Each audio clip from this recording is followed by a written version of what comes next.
Van de Snitswieke een feestmaatje, dat slag het altijd wel. Maar op nota wie het altijd de vraag wanneer het feest aanroe wie. Officieel wie het slot jarenlang op vreed, maar zonder een echt slotstik. De tongens is altijd de laatste zielerijdag. Na de Hutselij bewaarsie, maar het feest in de stad, ja, dat eindigt altijd een beetje apart. Van nou, waar is het doen, tongens het doen.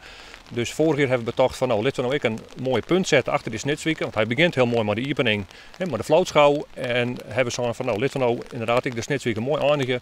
Mooi slotconcert, soort met, ja, ik noem het maar even een Prinsengrachtconcert. En dat hebben we dan mooi op een snel in de Dat vonden wij een mooi moment. Maar daarmee wordt de Snitswiek op Nij maar een dag verlengd. Wie in de Vlienier voor het eerst activiteiten op de Twarre sneun, nou komt er echt de snij nog bij.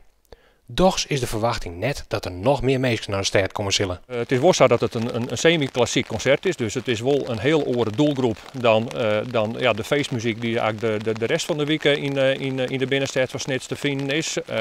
Maar ja, er komen gemiddeld op zo'n Snitsweek 200.000 mensen over. Dus het zou mooi wezen als je daar andere mensen of extra mensen bij loeken. Maar ik denk dat wij maar de mensen die al in Snits binnen, dat wij het concert er rond in Fascien kennen. Het feest rint dus langer terug als hier tevoren, maar het zielen eindigt gewoon op Tongersdie. Maar het programma is echt daar maar meer spektakel als oors. Zo is er een vleenshow van Red Bull en gaat de start op de Hutseldij oors als oors. Op Hartseldag zullen wij starten vanaf het starteiland. In het verleden deden we dat altijd. En nu doen we dat gaan we dat op Hartseldag doen. En dus net midden op het wetter, bij het startskip. Het aantal deelnemers luidt maar 800 krekt wat heger als oors. Al is het nog lang je record. Dus als we naar andere evenementen kijken, bijvoorbeeld naar de Kaagweek die veel minder deelnemers heeft dan ons.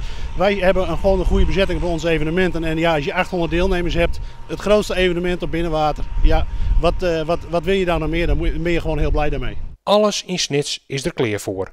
Maar dat waar maakt nog wel wat beter. De Snitswieke begint altijd met Sinneskin waar, dat is altijd heel apart, maar de opening in de tuin en de flootschouw is altijd nog mooi waar geweest. Omdat je de voorspellingen zeggen op buienradar is de hele week meer waar, of zuterig, behalve op vreed. Dus ik denk maar vanuit dat dat helemaal goed komt.